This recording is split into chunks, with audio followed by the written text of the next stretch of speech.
বিচারপতি বেলা ত্রিবেদীর অবসরকালীন বিদায় অনুষ্ঠান বয়কটের ডাক দিয়েছিল আইনজীবী সংগঠন। যদিও বিচারপতি বেলা ত্রিবেদীর বেশ কিছু সিদ্ধান্ত কঠোর হওয়ায় আইনজীবী সংগঠনের এমন সিদ্ধান্ত ছিল এবং পরবর্তীকালে 16ই মে বিচারপতি বেলা ত্রিবেদীর অবসরকালীন বিদায় অনুষ্ঠানও হয়। আমরা এই নিয়েই কথা বলবো নিউজরুম থেকে। আমাদের সঙ্গে সরাসরি রয়েছেন আমাদের প্রতিনিধি পীযূষ কান্তি নাগ। পীযূষ, তোমার কাছে প্রেক্ষাপটটা জানতে চাইবো যে ঠিক কি কারণে বেলা ত্রিবেদী তার যে এই বিদায় অনুষ্ঠান, সেই অনুষ্ঠান বয়কট করা হলো এবং পরবর্তী সময়ে অনুষ্ঠান যখন হলো তার প্রশংসাও করা হলো তার বিচার প্রক্রিয়া নিয়ে। দেখো, মূলত বিচারপতি বেলা ত্রিবেদীর যে বেশ কিছু বিচার প্রক্রিয়ার যে সিদ্ধান্ত, সেই সিদ্ধান্তগুলি আইনজীবী মহলের একাংশের পছন্দ হলো, অপর অংশের আইনজীবীরা কিন্তু তাদের কাছে পছন্দের ছিল না। এই কারণের জন্যই একসময় বিচারপতি বেলা ত্রিবেদীর এজলাসও সিনিয়র আইনজীবী, যারা প্রবীণ আইনজীবী, তারা কিন্তু ধর্মঘটের ডাক দিয়েছিলেন এবং তারা তার এজলাসে মামলা করবেন না এমনটাই সিদ্ধান্ত গ্রহণ করেছিলেন।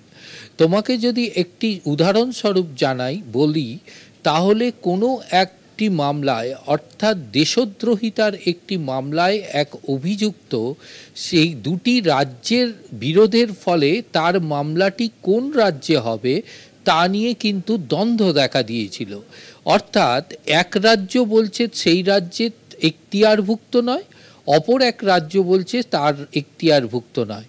ফলে দিনের পর দিন দেশদ্রোহিতার মামলায় সেই ব্যক্তি জেল হেফাজতে ছিলেন। সেই মামলা যখন নিয়ে আইনজীবী কপিল সিব্বাল তার এজলাসে যান, তখন বিচারপতি মন্তব্য করেছিলেন যে তার জেল হেফাজতটাকে তিনি এনজয় করুন।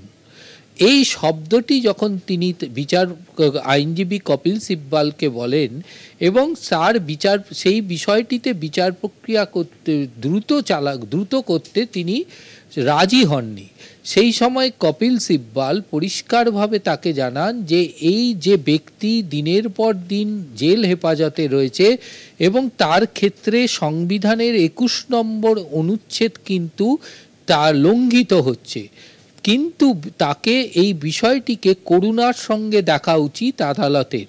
কিন্তু বিচারপতি বেলা ত্রিবেদী তখন তাকে উত্তর দেন যে আপনি আমাকে চেনেন। সেই সময় একটু রূঢ়ভাবেই কপিল সিব্বাল তাকে জানিয়েছিলেন যে আমি আপনাকে বিচারপতি হওয়ার আগেও চিনি এবং বিচারপতির পরেও চিনব, বলে তিনি এজলাস ছেড়ে বেরিয়ে গেছিলেন। সেই তার অবসরকালীন অনুষ্ঠানের সময় সেই কপিল সিব্বাল সেই উদ্ধৃতি তুলে ধরেই বললেন যে সেই দিনকার ঘটনা কিন্তু বিচারপতি বেলা ত্রিবেদী রুষ্ট হননি, তিনি সহনশীলতার সঙ্গে তিনি সেই বিষয়টি ভেবেছেন এবং সে বিষয়ে তিনি কোনো নিজের প্রতিক্রিয়া ব্যক্ত করেননি। এই অনুষ্ঠানে বিচারপতি বেলা ত্রিবেদী পরিষ্কার জানিয়েছেন যে দেশের বিভিন্ন জায়গা থেকে বিভিন্ন মতভেদের মানুষ তারা কিন্তু বিচারপতি হিসাবে সুপ্রিম কোর্টে আসীন হন।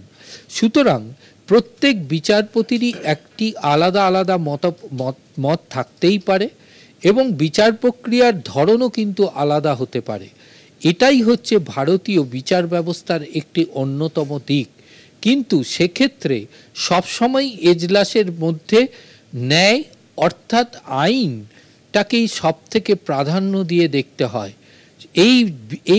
এই বিষয়টিকেই সামনে রেখে তিনি বিচার প্রক্রিয়া চালিয়েছেন বলে তার অবসরকালীন যে সুপ্রিম কোর্টে যে অনুষ্ঠান হয়েছিল তাতে তিনি ব্যক্ত করেছেন এবং তার বেশ কিছু সিদ্ধান্ত যা কিন্তু আইনজীবীদের বিপক্ষেও গেছিল এবং বহু সিদ্ধান্ত আছে যা সরকারের বিপক্ষেও গেছিল।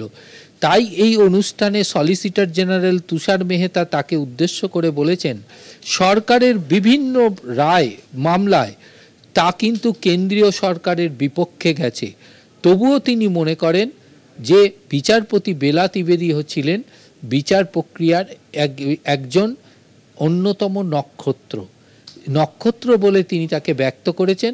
তবে বহু আইনজীবীর যে আইনি পেশা, তার বিরুদ্ধে সেই বিষয়টিকে সামনে এনে সেই আইনজীবীর তার লাইসেন্স ক্যান্সেলের নির্দেশও তিনি দিয়েছিলেন, এবং যার ফলে বহু আইনজীবী তার এজলাসে মামলাও করেননি। কিন্তু অবসরকালীন সময় তার এই যে ভূমিকা, সেই ভূমিকায় আইনজীবীদের যে সমস্ত আইনজীবীরা উপস্থিত ছিলেন তাদের মধ্যে থেকে একটাই বিষয় উঠে এসেছে, তিনি কোনো প্রভাবের সামনে, কোনো জনগণের চাপের সামনে মাথা নত করেননি। তিনি আইনটাকেই সামনে রেখেছেন এবং আইনকেই স্তম্ভ করে তিনি বিচার প্রক্রিয়া চালিয়ে গেছেন।